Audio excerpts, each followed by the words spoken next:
પ્રભુ ઈસુની જય. પ્રિય ભાઈઓ અને બહેનો, આજે આપણે એક એવા વિષય ઉપર વાત કરવા જઈ રહ્યા છીએ જે આપણા આત્માના ઉદ્ધાર માટે સૌથી મહત્ત્વનો છે.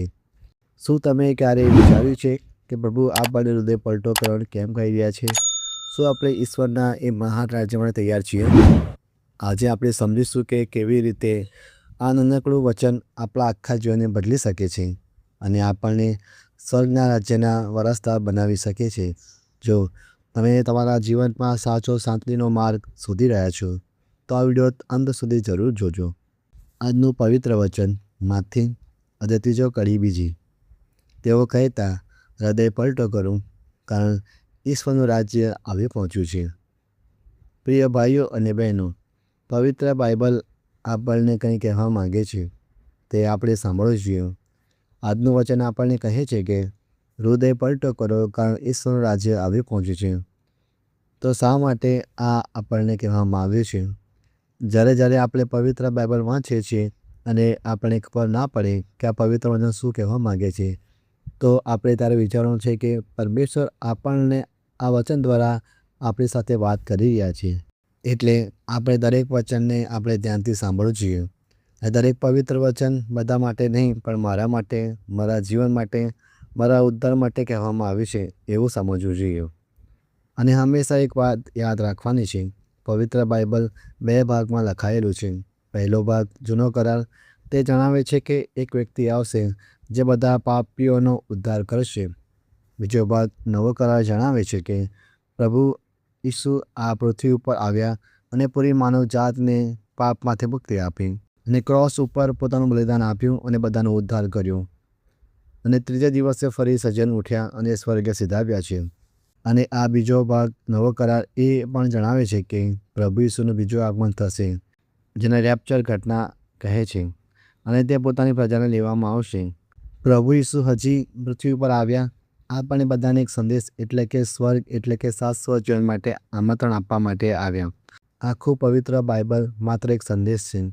હજી આપણે રસ્તામાં છીએ. હજી આપણે આપણા વતન પહોંચવાનું છે અને ત્યાં જઈને આપણી રિયલ લાઈફ સ્ટાર્ટ થશે. આ છે પરમેશ્વર પિતાની મહાન યોજના.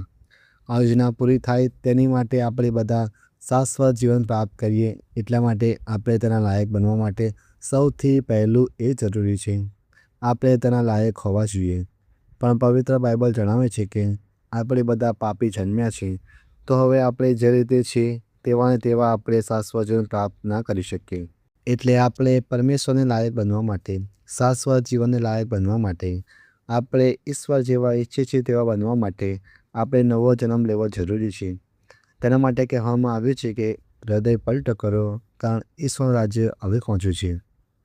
ભાઈઓ અને બહેનો, હવે આપણે આજના પવિત્ર વચનને આપણા જીવનમાં અમલ કરવું જોઈએ કે નહીં તેનો ખ્યાલ તો આવી જ ગયો હશે. કેમ કે જો આપણે આજના પવિત્ર વચનને આપણા જીવનમાં પાલન નહીં કરીએ તો આપણે આપણા ઈશ્વર લાયક નહીં બની શકીએ અને આપણે પ્રભુ ઈસુના બીજા આગમન વખતે તો રાજ્યમાં પણ પ્રવેશ નહીં કરી શકીએ. તો ચાલો આજે જ હૃદય પલટો કરીએ. આપણે પરમેશ્વરની યોજના પૂરી કરીએ. આપણે આપણામાં ઘટીએ અને પ્રભુને આપણામાં વધારીએ અને આજના શુભ સંદેશથી આપણા ઈશ્વરના રાજ્યમાં તૈયાર થઈએ. પરમેશ્વરનો આભાર કે આપણને તેમના રાજ્યમાં પ્રવેશ કરવા માટે એક સિમ્પલ કામ કીધું છે કે આપણે હૃદય પલટો કરો. બસ કોઈ માન્યતા કે કોઈ બાધા રાખવાની માટે જણાવી નથી.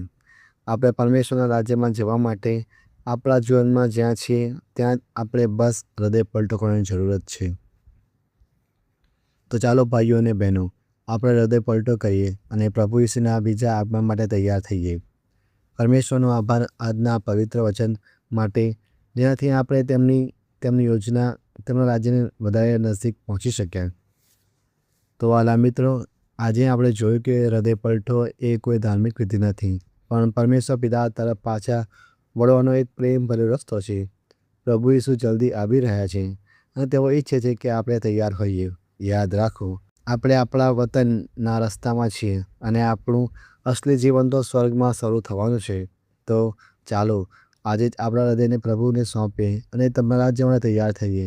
જો આ સંદેશથી તમને આશીર્વાદ મળ્યો હોય તો આ વિડીયોને લાઈક કરજો, તમારા સ્નેહીજનો સાથે શેર કરજો, જેથી તેઓ પણ આ સત્ય જાણી શકે. પ્રભુ ઈસુ ખ્રિસ્તની કૃપા આપ સૌને સાથે રહે. આમીન. તમારો આભાર.